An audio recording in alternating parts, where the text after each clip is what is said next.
Guys, welcome back to Aussie Custom Garage. Today we're working on Flubby again. We're going to be doing some rear suspension stuff. Don't exactly know what it's going to be doing. As far as I know, it's meant to be moving the back spindle and brake caliper in like 30 mil or something like that. I'm not 100% sure. But yeah, today we just went to Super Cheap, got the paint to paint it all up to make it look somewhat nice. And then we'll go from there with. So this is the rear subframe that we're going to be using in it. Don't know a great deal about it, to be honest with you. Don't know whether it has been shortened or if it's out of a VS or if it's out of a VT, but Greg thinks that this is what I should be using, so this is what I'm going to be using. So we'll just give it a nice coat of paint, clean it all up before we start ripping everything out of the other car. Out of Flubby, I should say, and we'll go from there with it. Guys, so now it's time to put Flubby on the hoist, get it all lift up. We might actually measure the offset just on how far we have a bit of poke before we fit that new suspension up. Then yeah, we'll go from there with it. It's going to take forever to get all that rear cradle out and all sorts of shit, the diff. Tail shaft's already out, thank God. So yeah, we'll move it over and get a start on it.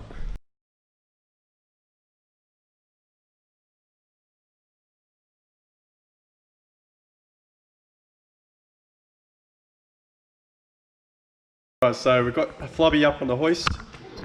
Just noticed this tyre. I don't know whether you guys can notice it on the camera, but it's got a nice big high bubble in it there. But yeah, it's pretty bad. So what we'll do, we'll get this, what we're going to do, we're going to measure it first, that's right. Drop it back down on the ground and start to measure the offset, just see what it looks like, and then start getting cracking on pulling this diff out of it. Alright guys, so ride height at the moment is looking, where are we at? We're at 695 from ground to the bottom of the guard. Ride height's not really a major thing for me at the present moment, but I'll get a straight edge so we can try and level this up. Alright, I don't have a straight edge, but this broom handle will work. It'll work just fine for what I'm going to do anyway. I'm not too concerned. So just go from the sidewall of the tyre, make sure it's flat up against the guard, so we've got 5 centimetres from the outside. Alright, we'll rip him apart and take these wheels off and go from there. Alright, these wheels ripped off.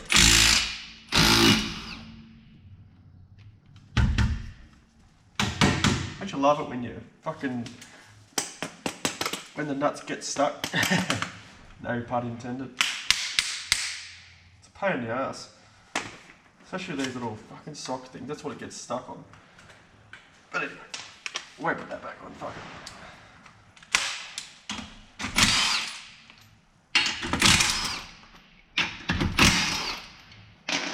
Alright guys, first things first, what we're going to do, we're going to take out the diff.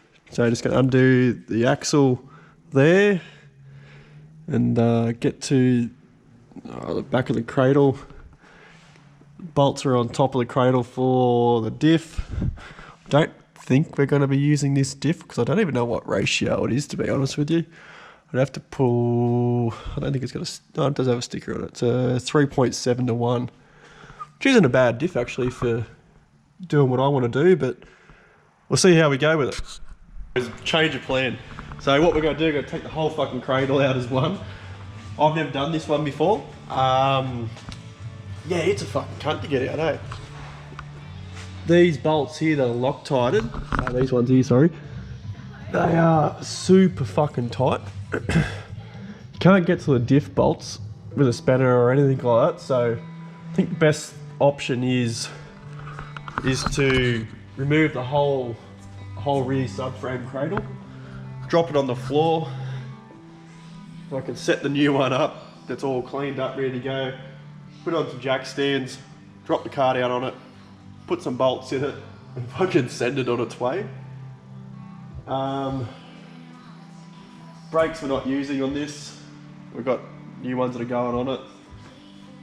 Axles, I've got a feeling I'm going to change the axles. I've got a feeling I'm going to put shorter ones in it. Obviously if it's going 30mm shorter, it's going to need shorter ones. I'll have to find out off Greg exactly what ones we're chucking in it. Other than that, just a great deal of fun to get the fucking thing out. But yeah, we'll keep on plottering away, get more bolts undone and fucking send it. Alright guys, so we haven't really gotten very far since the last clip, but we've got the bolts out of most of the stuff now. It's holding it in. It's just a sway bar and the rear cradle, the rear brace for the diff. We could drop the car down, drop that out. I've started to set up the new cradle and arms. Got the bigger studs in it. Just got to put the bearing and put the bolt back in that. Put the other side on. It's just outside drying now. Once I get that cradle out, I could rip that diff out. Sit the diff on there. I'll probably clean the diff up first actually. Bolt the diff back down. Maybe, I don't know what I'll do with it. It says it's an LSD, but I'm not going to trust it too much. But we might pull it apart before we put it in the car, just to, you know, I haven't driven the car since, you know, getting it here. Well, actually no, I've never really driven it at all. I've driven it on the fucking trailer and off the trailer, and that's about fucking it. So I've got like $4 grand invested in this car that had rod knock from the get-go, knowing that it had rod knock, but what do you do? Thought it was just going to be a quick, you know, quick engine, either change or a quick rebuild, but it's turned into a lot more, as a lot of builds do, but fuck it, what do you do? Trying to have fun with it, trying to do some content for you guys, so yeah, fuck it, why not? So, we'll probably end the video here. This is only going to be part one. Next week, we'll probably finish it off next weekend. So, if you don't follow us on Instagram, follow us at Aussie Customer Garage. Hit us up for some stickers, so DM us for some stickers, and we can send some out and try and get the brand out there a bit more. So please like and subscribe to the channel, it does help, and we'll catch you on the next one.